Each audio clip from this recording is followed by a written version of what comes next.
I think everybody who's ever witnessed the game has really been profoundly impacted by this game that I would like to show. And it's been quoted so often that it really should be like in some kind of chess hall of fame.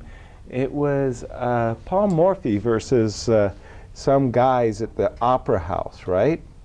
You guys all remember this game, right? Oh yeah, so let's see if we can, at the risk of embarrassing myself, how did that actually go? D4, bishop G4, takes. And again, when I first saw this game, I was very young, and it made this really great impression on me. Knight F6, Queen B3, Queen E7, Knight C3, C6, Bishop G5, B5. It was this kind of where like every one of White's moves was motivated by the desire to, you know, bring everything into play, so to speak. And now was it Rook D8? Yeah. And then it was Rook takes. I just love this move. This was just like, wow, you know, you give up the Rook. And again, this whole thing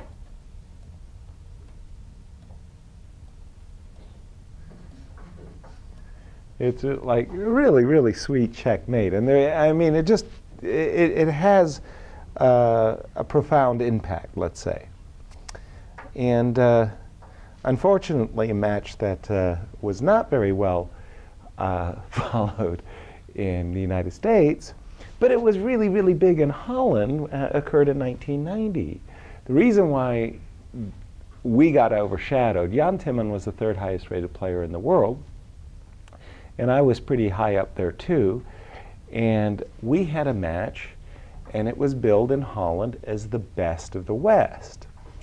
But unfortunately, exactly at the same time in Paris, Garry Kasparov and Anatoly Karpov were playing the second half of their World Championship match. So, you know, in the chess world, you really don't want to have an event, you know, competing against the World Chess Championship, because guess what? Your event will be overlooked, and that's fine. And that was a great match in Paris, Lyon, pardon me, it was New York City, Lyon. And it went the whole 24 games, and as we know, Garry won that match. But over in Holland, in a little place called Hilversum, I was playing Jan Timman in the Best of the West, and I had a game from that match that basically decided the match that had these overtures of a Paris opera house from 100 years ago. Shall we see? I was White. I think this was game 5. D4, Knight F6, C4, E6, Knight F3. And as Ben was mentioning, that the classical variation, Knight C3, Queen C2, had been a long-time favorite. Unfortunately, Jan Timman was going to be very, very aware of my favorite Knight C3, Queen C2. So I like to mix it up with Knight F3. Now having, quote, provoked the move B6, Queen's Indian defense, I now launched into this. This is a system that I originally played, and it had a great deal of logic in my view. Okay, essentially, in this position, White has, well, the major move is bishop b5, bishop g5, bishop b7, e3, and we get a very interesting and complicated struggle after moves like this,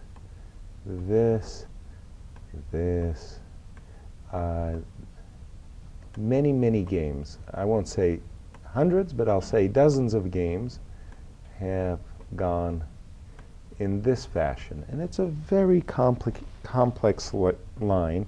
And when you go through the games in the database, you will see that a lot of great names have played both the white pieces and the black pieces.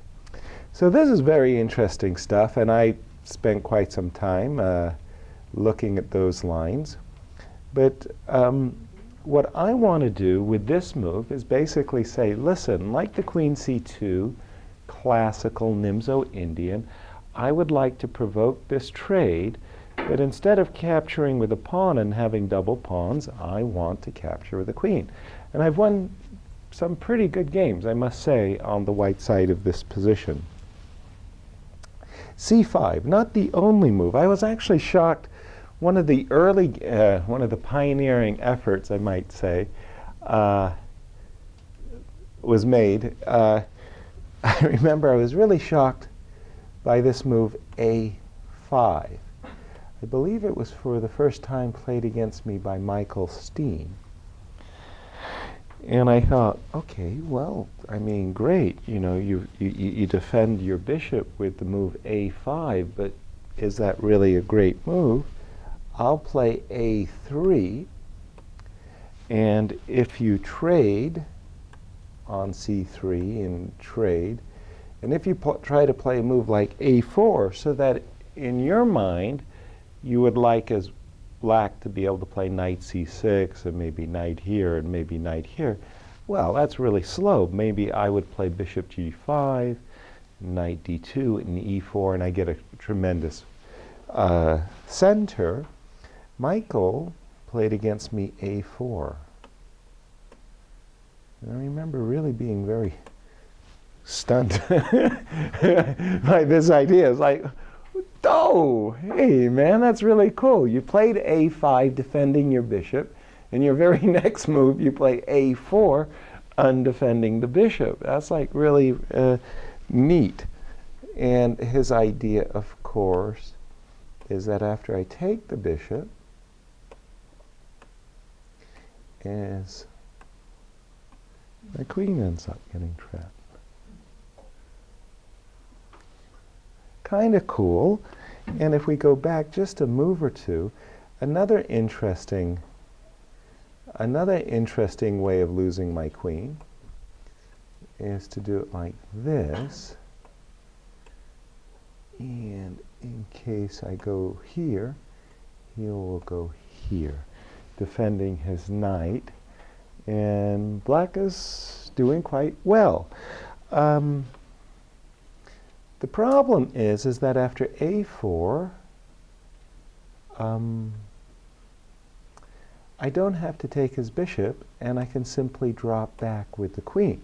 Now, in those other variations that I showed you with bishop G5, H6, bishop H4, and knight E4, now when he ends up taking my knight, actually a very good move for white is actually recapturing with a pawn after all. So the point is that this pawn is actually misplaced. It would be much happier if it was back a few squares, because, okay, in the first place I want to play E4, and in the second place the knight is never really getting here because the pawn on A4 is hanging. So that was kind of cool. Jan wasn't having any of that. He played the very logical, very direct move C7, C5. Okay, as Ben had mentioned, when you play Queen C2, they play C5. They attack your pawn on the center, the D4 pawn, because after all, it's no longer defended. Okay, I played A3, and this move, bishop A5, was first played against me by Grandmaster Roman Djindjiashvili, and much like the idea that Michael Steen, this really kind of surprised me. Like, what is your bishop doing on A5 anyway? Because eventually, whenever I get developed, you've got to be really wary that your bishop is misplaced on a5. Okay, but bishop a5 at that time that I was playing the best of the West, that was the cool move. Okay, so here we go, bishop a5. I played bishop g5, knight c6, and now I have a bit of a problem. If I capture on c5, sorry, let me just show that. Obviously, black is threatening to capture my pawn. If I capture on c5, then after he recaptures, well, I'm going to pretty shortly regret that I put my queen on b3, because that queen on b3 is like a magnet for black's rook. Black's rook is going to play itself to b8 and have nice play down the b file. So I really don't want to engage in that trade. Furthermore, the move d5, well, that's not very attractive either.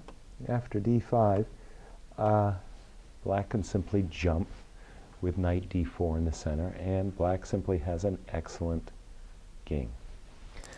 So, and there was another point too. I think it was e3. I wasn't very impressed by the move e3 either. And why is that? I think that one has to do with the move h6. Now, after this turn h6, I don't really want to trade my bishop for his knight, because after bishop f6, queen f6, black is doing fine. And if I retreat my bishop, then I'm afraid that I'm losing my pawn on d4. After my knight moves, he simply captures twice on d4, and black is fine. So fine. Okay. So I played castles. Great. All right. So now I'm kind of feeling pretty good. Like, okay, you know, if it's my turn, remember that line that I just showed, d5, knight d4 was good for black? Well, if it's my turn, I would now like to play d5, as there's no knight d4. Should black play knight takes d4, knight takes d4, c takes d4, I want to play knight b5, attacking the square d6, and by the way, leaving the bishop on a5 high and dry.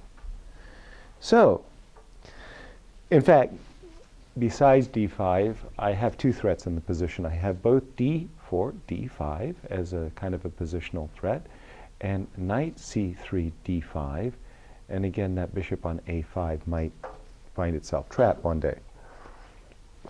So Jan made the obvious move, bishop takes c3. And his intention is quite clear, I hope. If I now recapture the bishop with the queen, as would be my want, my preference, he has the annoying move knight e4. You know, it's like, it's terrible when you pin your opponent's pieces, and the pin piece move is like, no, that's not fair. I pinned your piece. How dare you move your pin piece? Like, if I take his queen, he will capture my queen.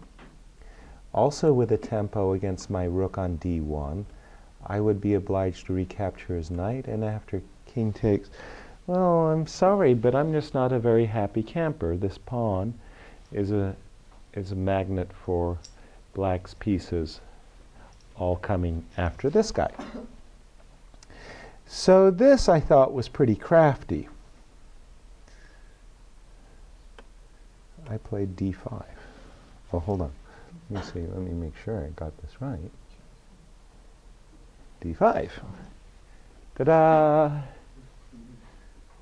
That is like a kind of cool move, right? d5.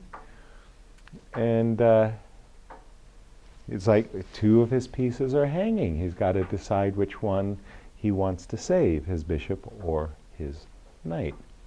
Now the move, I had actually prepared this move, not necessarily for this game or for this match, but simply you know, as a part of my whole studying of this whole queen b3 complex.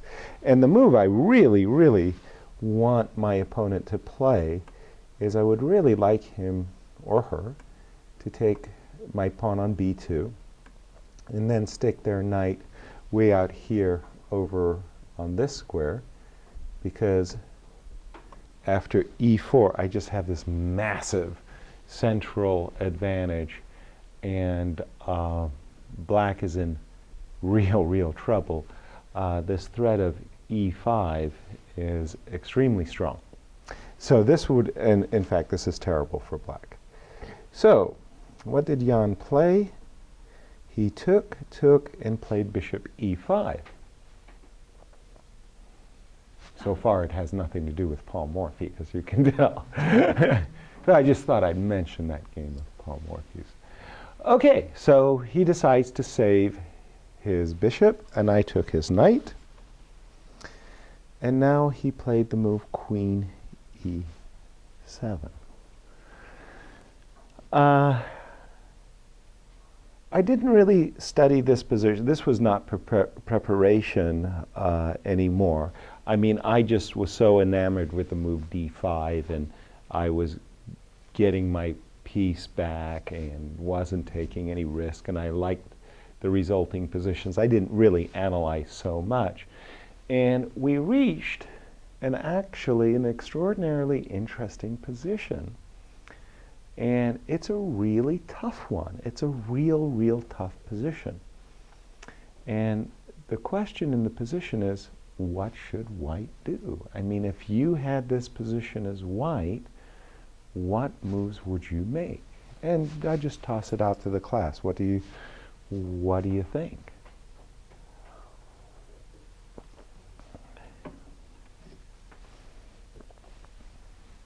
Don't all come shout out at once.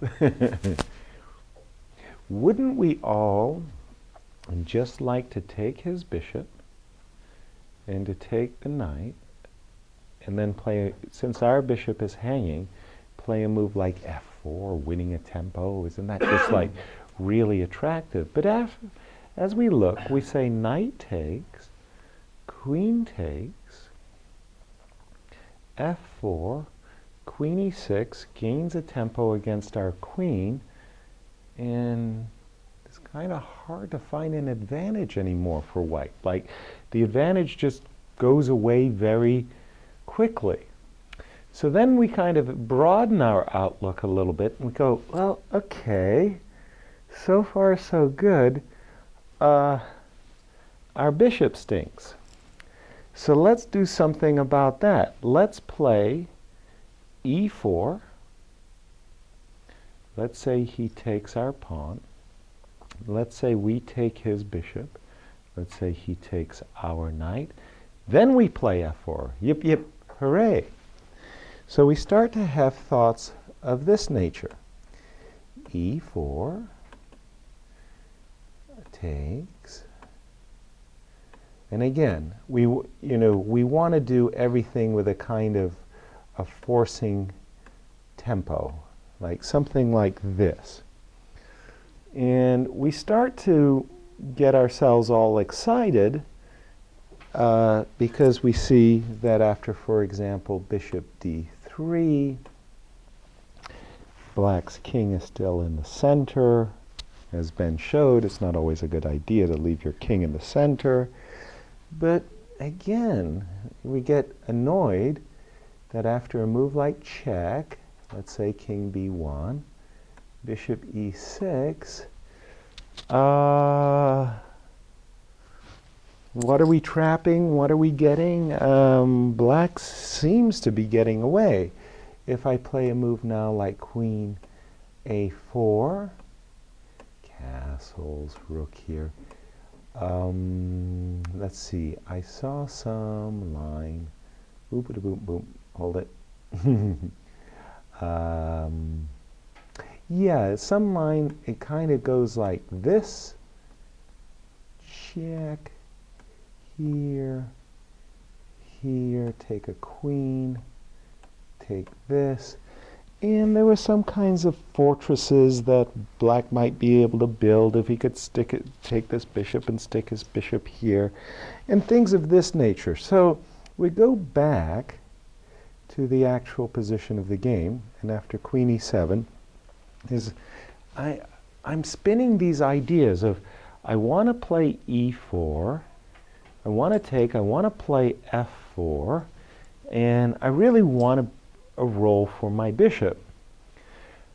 Then I start thinking from a different point of view. Okay, maybe my bishop doesn't belong here. Maybe my bishop belongs here. So here's an idea. How about if I play g3? He would take my pawn. I take his bishop. He take my knight. I play bishop f4, and I'd follow it up with bishop g2. And bishop f4, queen e6, maybe queen a4, and I get these Catalan bishops. Again, nothing was really working for me. So, come on, class, what's the better move? Yes, sir. Rook takes d7. Good idea. Yeah. It starts to, okay. Crawling out.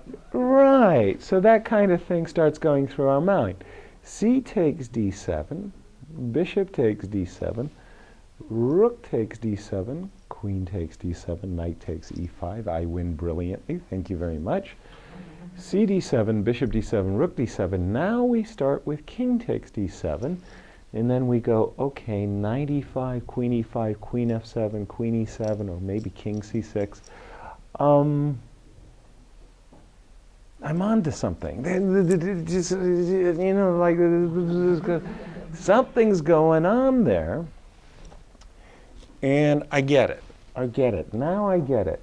So I do a move that I personally really find counterintuitive.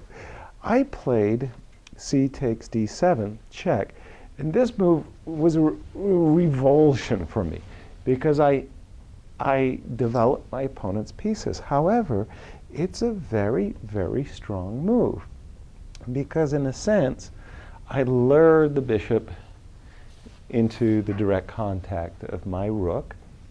And while rook takes d7, king takes d7, knight e5, queen e5, queen f7, king c6, or queen e7 is not that clear, after the move e2, e3, black's in serious trouble. Like, just, wow. It's like, just like, you know, you peel an onion and, man, you just want to cry. In the first place, and most obviously, if black tries to castle, knight takes, queen takes, bishop takes, queen takes, rook takes d7, would cost him a piece. So, castles is out. Rook d8.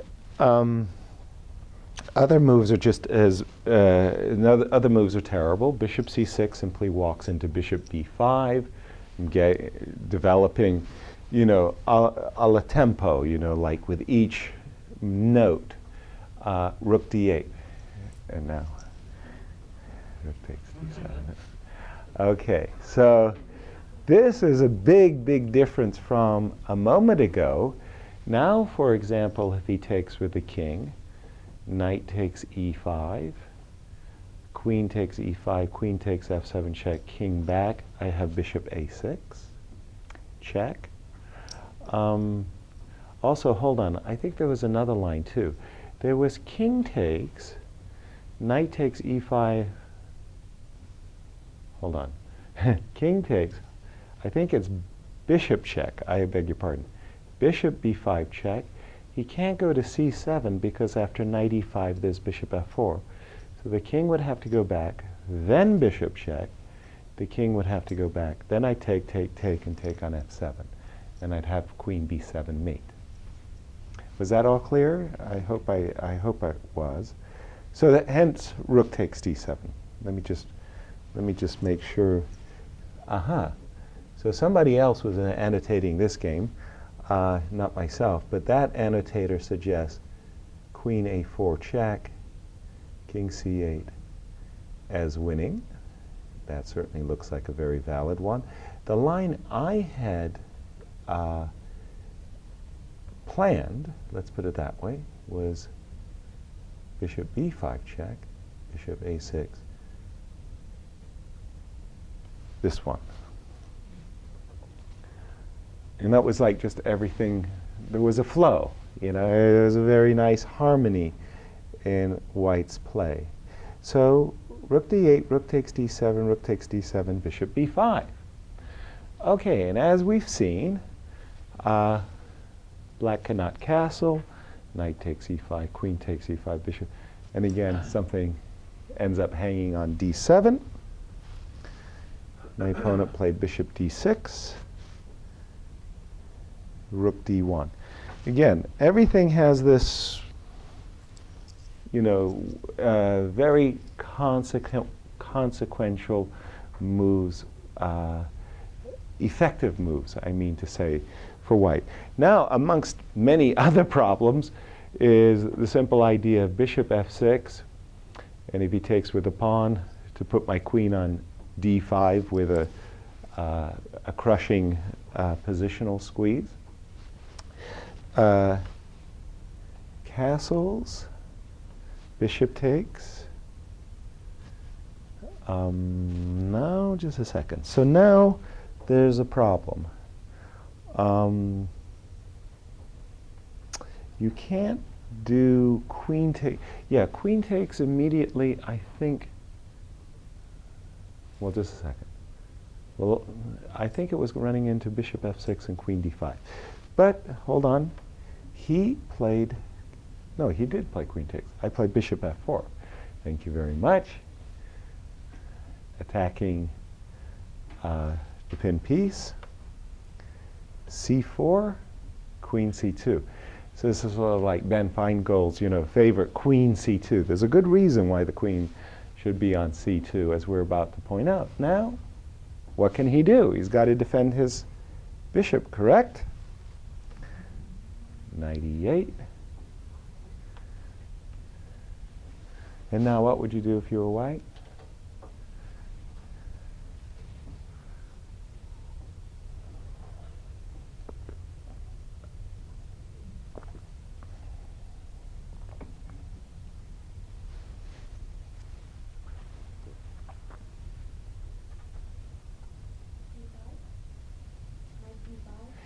Yes, brilliant move, knight g5. After knight g5, you just provoke a lot of weaknesses over on the king side, and essentially you have a double threat. Queen takes h7 mate, and knight g5 to e4, going after this bishop, this pin bishop, he must play f5. Okay. And now what did I do?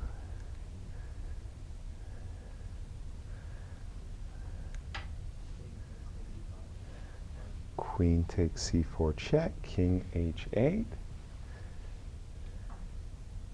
Now if I play something like queen d5, then he has check, and bishop takes, and maybe he gets to survive a little bit with knight f6. I have a very powerful move. What did I do?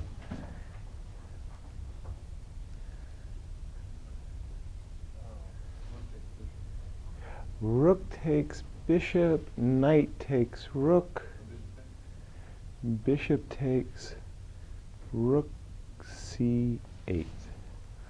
Oh, that would be very most unfortunate. I do have still a perpetual check with knight f7 check, but that would be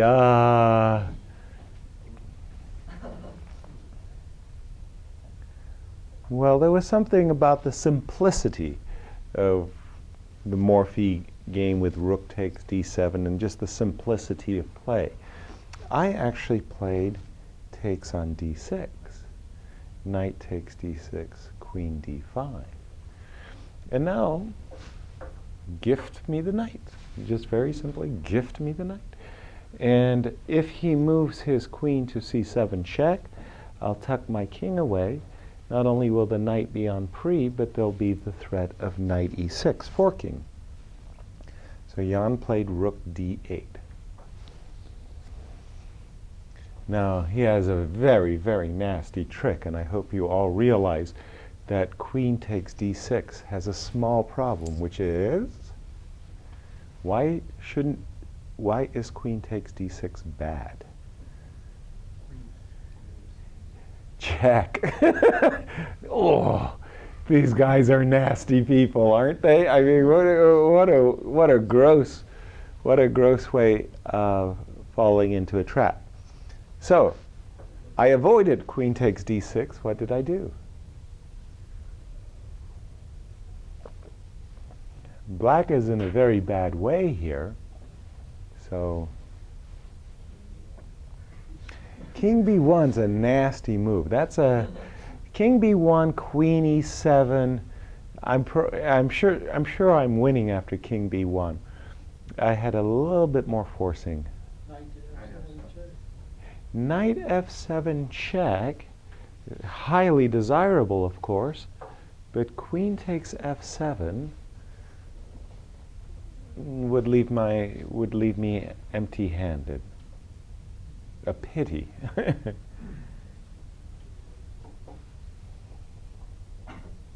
Well, let's give you a clue. The rook on d8 is protecting the knight on d6. Yes, yes, sir. What about knight to e6? Excellent. Indeed, indeed. Knight e6.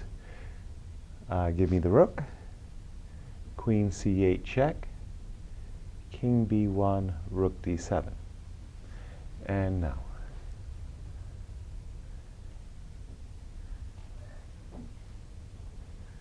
This one's easy. This one's easy.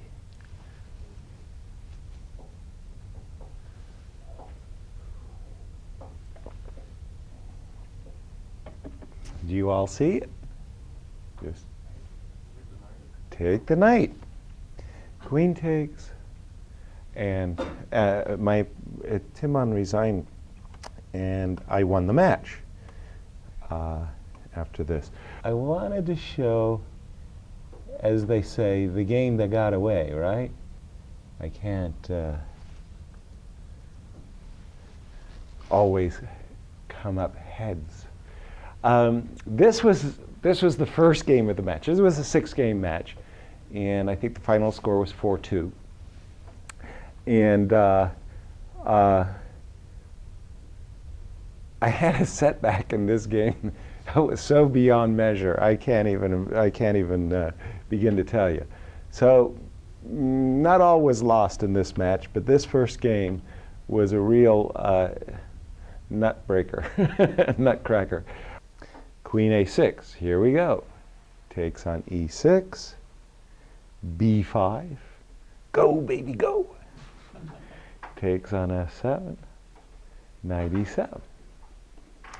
Okay, so, I just I'm losing my shirt over here on the king side. I mean, it is what it is, but hey, I'm just thinking, if I can get in b4 and takes this knight and if he would be so kind as to play a move like king b1, and I would go b4 and he'd move his knight, let's say, to e2, I could play b3, and this guy is a killer. Okay, he played knight e6. He wants to play rough. He wants to play rough. He's going after my rook, and I don't know, maybe Jan is going for knight c5, but, let's go.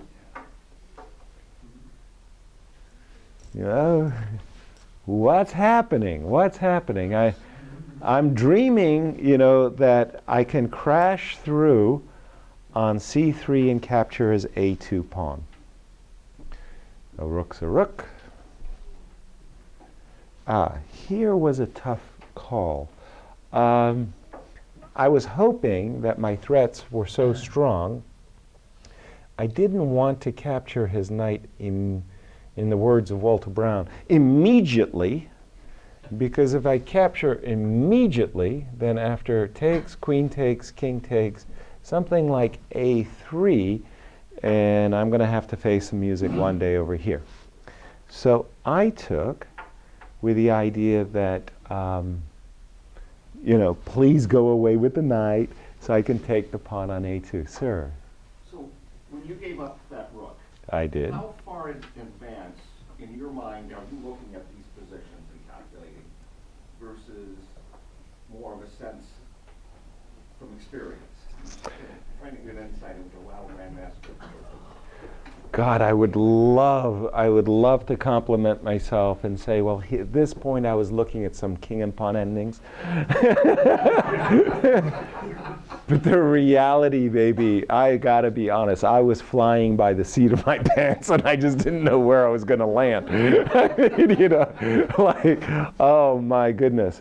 And further to that point, I was really having a rough time not only just calculating consequential moves, but evaluating the positions that occur. I mean, you know, there is a pawn down here on f7. There's, you know, like, again, my whole center is collapsed.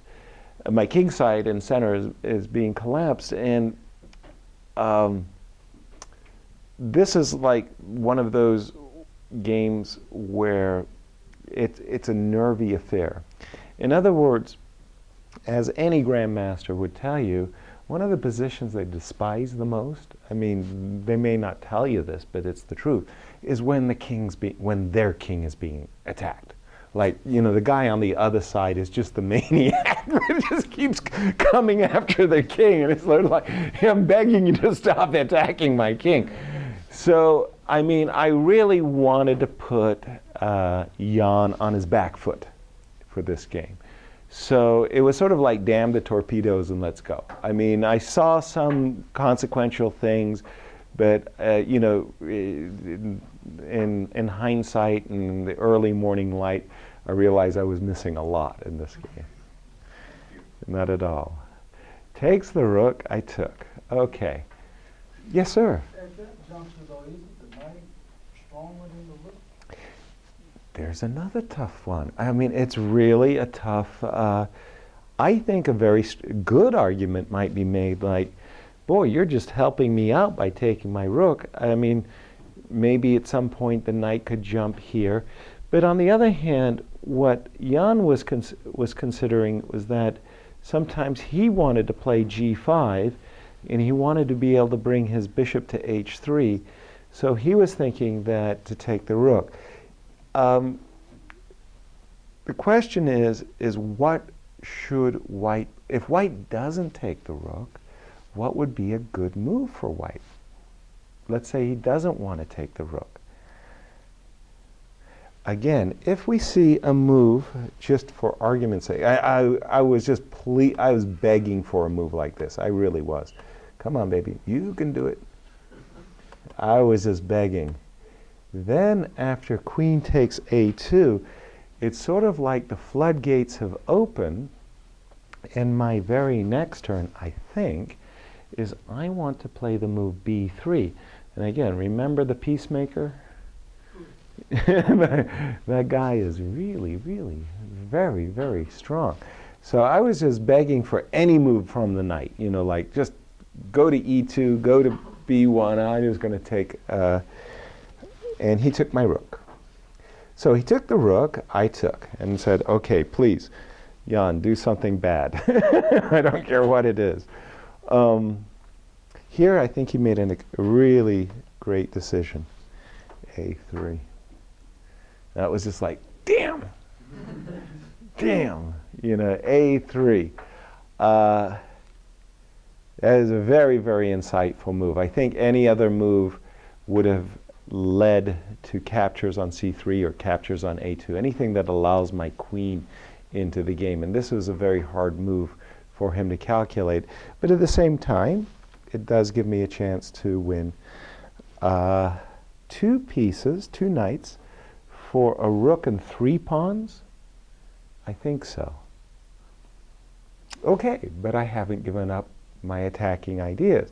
In fact, in my mind's eye, if I can go knight, knight, knight, okay, that sounds like a lot of moves, but one of them is going to come with the tempo. Then it's going to be knight takes b2, bishop takes a3, man, or c3, I'm going to go after him. I'm going to mangle him. Okay, there we go. So knight c8, here we go. What's happening at this point? We're as confused as we were about 6 moves ago, right? I mean, the situation hasn't clarified. I can tell you in the commentary room, the guys, were complaining that they had to analyze this game in front of an audience where they had embarrassed themselves and shamed themselves, because this was really, really a tough game to annotate. Pass pawns over here, g5. But in the meantime, I mean, I'm really fast. Knight here, give me the pawn, and the king just gets blown away. He played, I believe, a very cool move, g5. I mean, it's again, don't you just hate it when your opponent doesn't pay any attention to your threats? Just stop making those moves. So I was hoping that my opponent, Jan Timman, would play king b1, and I was intending knight b6, and I was hoping he would play bishop c1, and I was intending knight a4. Then his queen would have to move, and then I was thinking, okay, let's just put this on the board, pardon me. In my dreams, as they say, king b1, knight here. In other words, I was hoping that I could force him to seize the defensive, and we would get some position.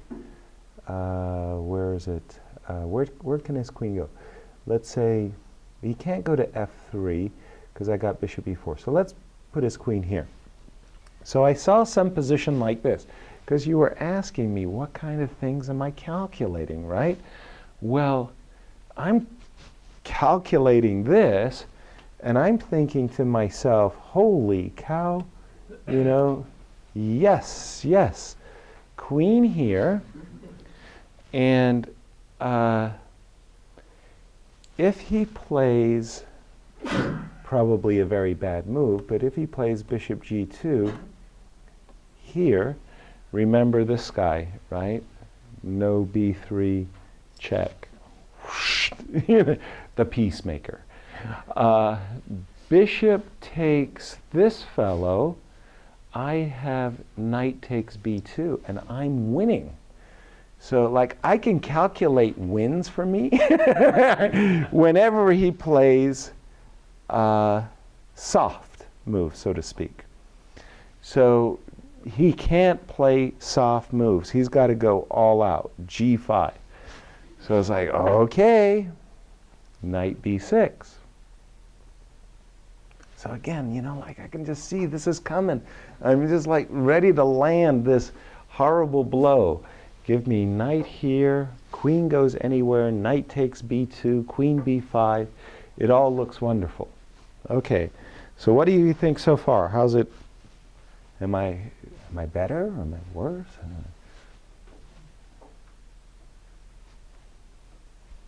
Not, at least you don't have strong opinions. Okay, g takes h6. Now at this point, damn him, it's sort of I kinda like my bishop on this diagonal, and it's sort of well, if I go knight here and he takes, he pulls me away from a3, and I think I recaptured. Yeah, I just recaptured on h6, hoping that my bishop is well placed to attack a3. Whoa. This move I missed. Simply miss. Bishop d2. I was just so enthralled by my own threats. But now it makes perfect sense from his point of view, because a lot of my threats based on knight here are based on knight takes b2. So now knight here, the queen can go on the third and still maintain contact with a3, so that knight takes b2, king takes b2, a3 is defended. Secondly, by placing his bishop on d2, after knight a4, I know that his queen's going to go. I don't anymore have this move c4, c3. I realize my queen is on pre at the moment, but this idea of knight a4 and c3 is cut out because of bishop takes c3. Okay. Change of direction. Queen a4. Now, can anybody tell me what that move's about? Pardon me? Come on, Julie. Speak. Knight takes d4, but are you sure you really want to do that?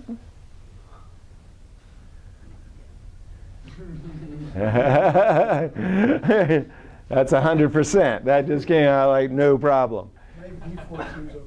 Knight b4. Ooh, getting him from the side with the threat of knight a2 check and bishop takes c2. So queen a4. Again, at this point, I had no idea that what was going on. King b1. I was so happy to see this move. It's like, finally, you know, like I really felt for the first time like I really had a threat. And he actually had to respond, you know, like okay, I'm getting back. And now, any suggestions for Ben? On the button, Ben. A5. Okay, so here, just to try to understand what I was thinking, I'm thinking that if I play knight b4, well, he would simply take. Bishop takes b4, queen takes b4, queen takes c2 check, king a2. Somehow I'm losing too many pieces. Yeah, there was like an f8. So with this move a5, my dream is to play bishop here, bishop to b4, and if ab, ab, and b3, and put your faith in absolute pins. Okay. Still any ideas what's going on in this game? Do you feel that Black's attack is Black taking over, or is suddenly his threats really vicious? Still, my audience isn't complete. Or do you like White? White's options of maybe e6, rook g1, rook g8 kind of business. Anything can happen, huh? Okay. Rook g1. Whoa. At first, when Jan played this move, I didn't even think that he quite fully grasped that I had a severe threat. In my mind, bishop b4 was so severe, because after takes, c2 goes, I thought he was forced to play rook c1, and I had calculated a variation that I thought was winning for me. Let me see if I can remember what that variation was. In other words, when we got to this position, I was seeing win after win after win for me.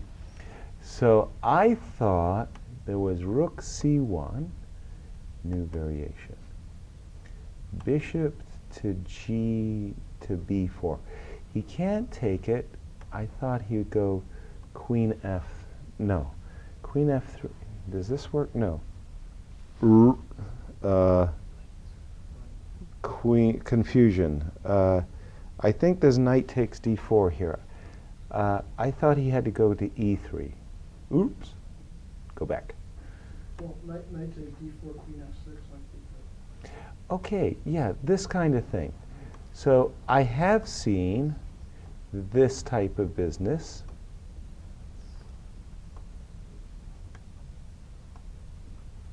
Now, if he takes my rook, I take here. And I think I'm getting there first. If he moves his king to a1, for example, I will capture here.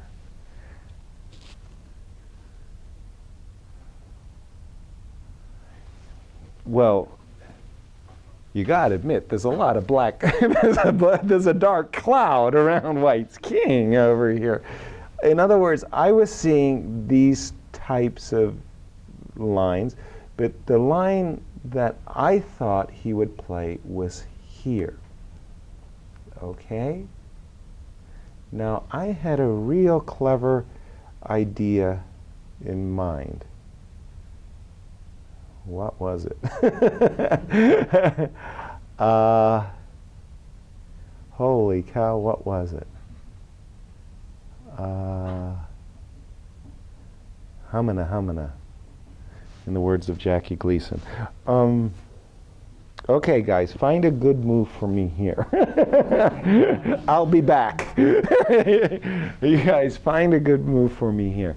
I'm tempted to turn on the engine, but it'd be better if I were to remember what I intended.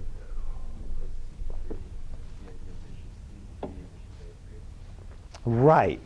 Okay. Leave it to Matt to come up with the goods.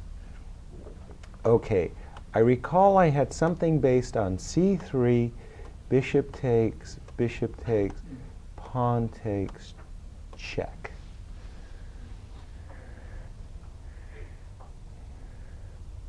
Right. And I thought this was good for me. At least I have a perpetual check.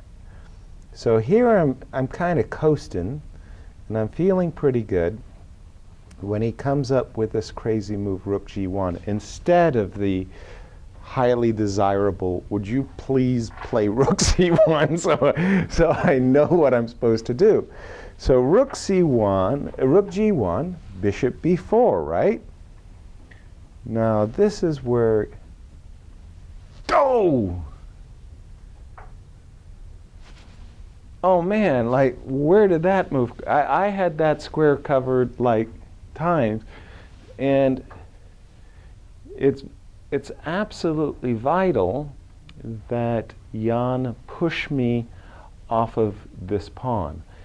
If I move my king, he'll take my rook, I'll take his queen, he takes my bishop, and he's threatening f8 with discovered check, queening, and so on. So this move was like, go! Bishop, rook g8. I had to take, and like queen f3. And oh man, yeah, if that bishop had stayed on h7, it would have been the sweetest, the sweetest capture ever on c2. But now he is threatening moves like queen check here, and another one was that he was going to dominate. I was afraid that he was going to dominate my bishop by going queen check and queen here. Don't ask me why that was a fear, but I recall, now that I'm replaying the game, I recall having that fear. But nonetheless, like, you know, it's time to bring in the cavalry, right? Knight takes d4, going after the pawn on c2, attacking his queen. All kinds of juicy things. Check, king. Here again is just like one of those further moments, like how deeply are you calculating kind of thing. I'm still by the seat of my pants, but I think I'm like, you know, like I'm doing okay, you know. I mean, he's got issues. Boom. Never saw this one. Queen g6. In the way that I saw that queen g6 could dominate my bishop. I was afraid of that. but I forgot that it could defend the pawn on c2. And it's like, oh gosh, wild. Amazing. I played bishop c5, and here things started to go to hell. Bishop e3, knight takes c2, bishop takes c5, check, king here.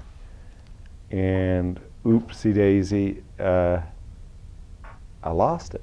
It just, there's queen takes check, bishop is hanging. Somehow, like this bishop that was my, guided missile, got pulled away and resigns. So not an auspicious start to the match, but it kind of it shows, like when Jan Timman and I, this was very fairly typical of our games. I mean, it was just like